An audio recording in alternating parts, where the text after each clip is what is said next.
नमस्कार, मैं हूं आपके साथ अंजना शर्मा और आप देख रहे हैं देवी पूजक टाइम्स। आइए एक नजर डालते हैं इस वक्त की खास खबर पर। पंजाब सीएम ने पटियाला में फहराया तिरंगा, भगवंत मान लोगों को कर रहे संबोधित। एसडीएम खमाणों समेत 13 शख्सियतों को करेंगे सम्मानित। पंजाब के सीएम भगवंत मान ने आज स्वतंत्रता दिवस पर पटियाला में राष्ट्रीय ध्वज फहराया। 77वें आजादी महोत्सव पर सीएम मान फिलहाल गुब्बारे छोड़ने की रस्म अदा कर रहे हैं। मुख्यमंत्री चीफ सेक्रेटरी अनुराग वर्मा समेत डीजीपी पंजाब के साथ परेड का निरीक्षण कर रहे हैं। सीएम मान ने इंडो तिब्बतन सीमा पुलिस समेत प्रदेश की अन्य सभी फोर्स व एनसीसी बटालियन और एयर विंग समेत अन्य टुकड़ियों का निरीक्षण किया। इसके बाद वो मंच की ओर पहुंचे। सीएम मान ने कहा कि शहीदों में सबसे अधिक पंजाबी रहे हैं। पंजाबियों ने देश को आजाद कराया है, वो इस आजादी को कायम रखना चाहते हैं। उन्होंने कहा, जब कभी भी दुश्मनों की ओर से गोली चलती है तो पहला सीना पंजाबियों का होता है। सीएम मान ने विपक्षी दलों पर तंज कसते हुए कहा कि वो उन्हें ये न बताएं कि वतन परस्ती क्या होती है। उन्होंने कहा कि सबसे बड़ी चिंता यही थी कि आजादी के बाद देश किन हाथों में जाएगा।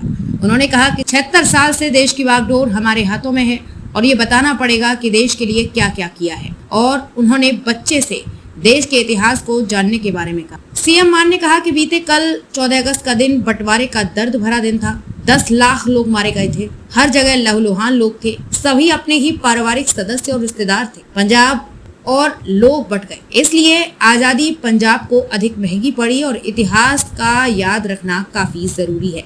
सीएम मान ने कहा कि सांसद होने के समय छोटे साहिबजादों का आजादी दिहाड़ा था। एक दिन पहले स्पीकर सुमित्रा महाजन के पास गए कि छोटे साहिबजादों को श्रद्धांजलि दी जाए। उन्होंने कहा कि आज तक कभी तो नहीं दी, तो स्पीकर ने हामी भरते हुए इसे रिकॉर्ड पर लाने की बात कही। इसके लिए उन्होंने विरोध जता रहे सभी सांसदों को शांति की अपील की। मान ने कहा कि उन्हें खुशी है कि ये ड्यूटी उन्हें मिली, जबकि आज तक किसी अन्य सीएम द्वारा ऐसा नहीं किया गया। सीएम मान ने बाबा फतेह सिंह और बाबा जोरावर सिंह को याद करते हुए उनके दीवार में चिनवाए जाने की घटना को याद किया। दोनों की आपसी बातचीत के अंश भी साझा किए। उन्होंने कहा कि इतिहास में ऐसी कुर्बानी नहीं मिलती।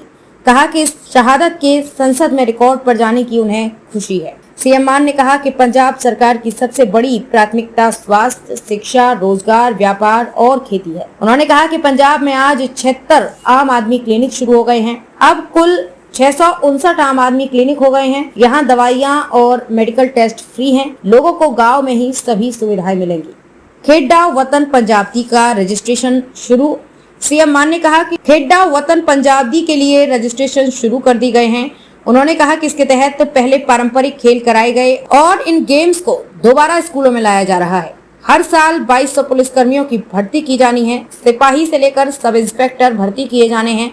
अगले 4 साल का शेड्यूल जारी किया गया है, लेकिन पहले की सरकारों में भर्ती बारे अचानक घोषणा की जाती थी ताकि वो अपने चेहरों को भर्ती कर सकें। सीएम मान ने कहा कि पंजाब में 90% परिवारों का बिजली बिल 0 आता है। बावजूद इसके बिजली बोर्ड को घाटा नहीं आने दिया। उन्होंने पुरानी सरकारों बारे डकैती का एक उदाहरण देते हुए कहा कि पहले 4.5 साल लोगों को लूटा जाता था और आखिर के 6 महीने में शगुन का काम कर धोखा देते थे, लेकिन आपकी सरकार लोकहित के काम पहले कर रही है, न कि शगुन स्कीम की रियावत को दोहराती है।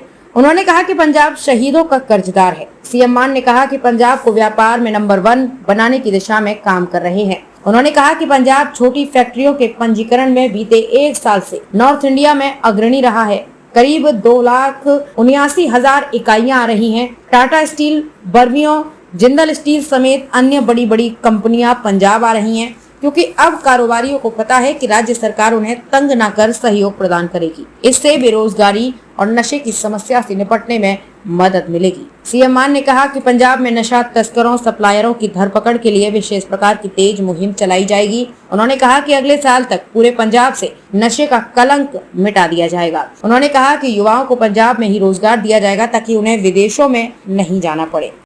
खबरों में अब तक ले बस इतना ही। फिर होगी आपसे मुलाकात कुछ ऐसी ही खास खबरों के साथ। तब तक के लिए नमस्कार और देखते रहिए देवी पूजक टाइम्स।